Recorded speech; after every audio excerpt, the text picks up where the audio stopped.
Harleen, ano-ano na ba ang mga napag-usapan sa pagdinig?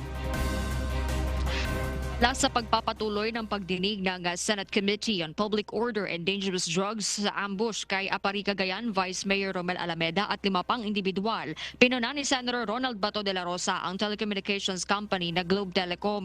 Ito'y matapos hindi mailabas ang text messages ni Apari Cagayan Mayor Brian Chan na isa sa persons of interest sa pananambang.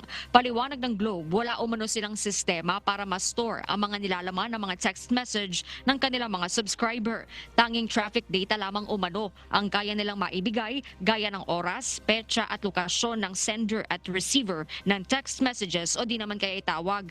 Pero hindi kumbinsido rito ang mambabatas. Hinimok ni Senator De La Rosa ang pambansang pulisya na magsampa ng kaso laban sa Globe Telecom dahil sa umano'y hindi pagtalima sa utos ng korte. Kahit sinong service provider, hindi po kinokollect ang content data. Klaruhin mo, wala kayong capability, wala kayong system na ma-retrieve yung mga text messages namin? Wala po. Are you sure? Yes. Opo. Actually, yung mga retrieval ng text messages, nasa phone mismo yon. It's computer data. So, it's either the sender or the receiver may retrieve those content. Kasi yung content po resides in the device.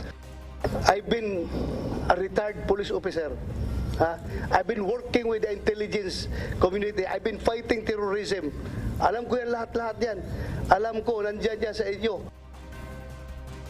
Nais ni Senator De La Rosa na bumuo ng batas na magre-require sa mga telco na maglabas ng content data para makatulong sa pagresolba ng mga krimen. Iminungkahi naman ng Globe na ang paggamit ng isang mobile application sa pag-retrieve ng mga text message. Samantala, umatras naman na sa hamon na sumailalim sa lie detector tests ang mga bodyguard ni Mayor Chan alinsunod nila sa payo ng kanilang mga abogado. Samantala, nakatakdaring imbestigahan ng komite ang pagkamatay ni Jerod Jemboy Baltazar matapos umunong mapagkamalang sospek at pagbabarili ng mga pulis sa Navotas City.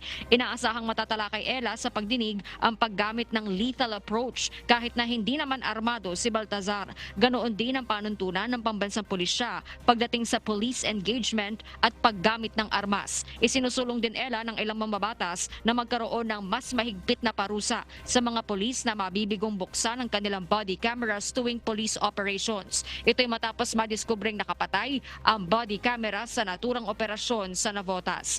Sa ngayon nagpapatuloy pa ang pagdinig ng Senate Committee on Public Order and Dangerous Drugs patungkol sa issue. At yan mo ng update mula rito sa Senado. Balik sa'yo, Ella. Maraming salamat, Harleen Delgado.